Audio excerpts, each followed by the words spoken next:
Hi, everyone. Today I want to speak of the word of the day is focus. Focus because we are all so pulled in so many different directions, still working our way through hybrid, remote, in-person workplaces, dealing with aftermaths of COVID situations. The workplace and the job market has changed. Whether you're a careerist or an entrepreneur, you're likely feeling the squeeze of accomplishment, checking off your to-do list, closing the next deal, etc. I want to offer you a couple of tips on how you can increase your focus and increase your productivity and enhance your life. Number one, eliminate distractions. So oftentimes, especially if we're working at home, it can be extremely distracting if you do not have a dedicated workspace. Productivity experts recommend this all the time. Someplace, wherever that place may be, is designated as your workspace, not just picking up your laptop and moving from room to room.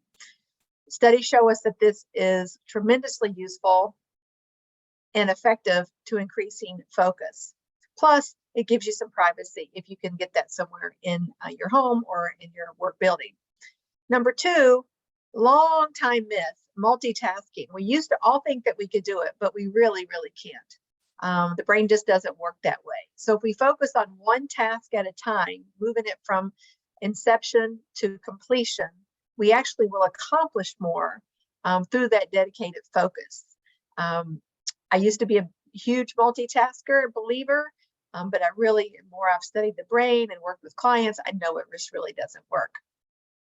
Number three, practicing mindfulness and meditation can be a very powerful tool for increasing our focus. Why is that? Because it takes us out of our comfort space, takes us out of our mind racing, and helps us to center and quiet our mind. Speaking about our minds, all of our minds deserve a rest. Are we getting enough sleep? This is such an underspoken about issue, is that most of us are sleep deprived. We need to get at least 7 to 9 to be healthy, functioning human beings and being useful to our friends and family and those who rely upon us. Number four, staying present. What do I mean by that? Choosing to focus on what is it right in front of you at this moment.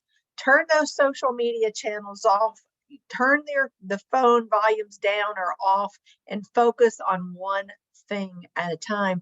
Our brains are being fractured for as many ways as we allow ourselves to be pulled, distracted, in other ways, not paying attention to the task at hand.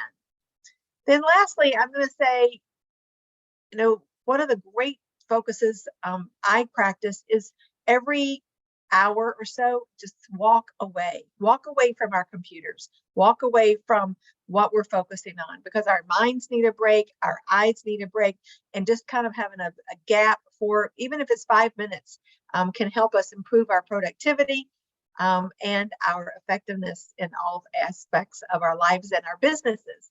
Then really lastly is training our brain.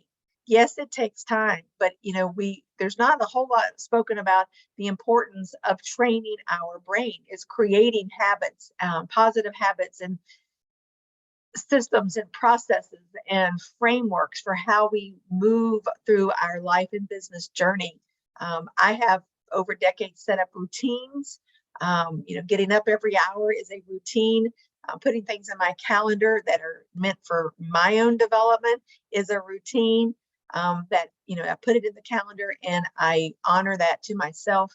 Do the same, of course, we do all the same for our clients and for those in our family. So hopefully these tips will help move you a little bit further forward in your ability to focus so you could be much more mindful, present, productive, and being kinder to yourself.